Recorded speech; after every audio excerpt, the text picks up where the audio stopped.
If you're looking to give your WRX or STI a track-inspired look, then you're definitely going to like this video because IAG Performance recently released a new lineup of aero parts. Check it out, this is the new IAG front splitter for the VA chassis, and it's going to fit 2015 to 2021 models. As you can tell, we've shaped it after the front bumper so it has a nice OEM plus look, and it doesn't stick out too far to use on a daily driver, so you'll still be able to get into parking lots and stuff like that without worrying about scraping your splitter. Similar to all the other IAG aero parts that we're releasing, this front splitter is designed to be functional.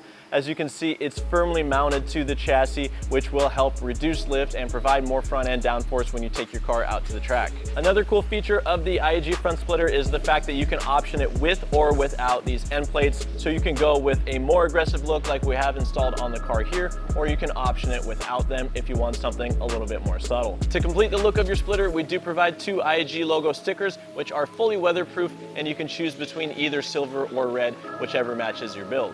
Hopping underneath the car, this is my favorite part about the new IAG front splitter, is the fact that it uses all factory mounting locations and rib nuts so that you can easily install and uninstall the splitter without causing any permanent damage. With that said, if you are interested in picking up a new IAG front splitter, or if you just want more information, head over to our product page.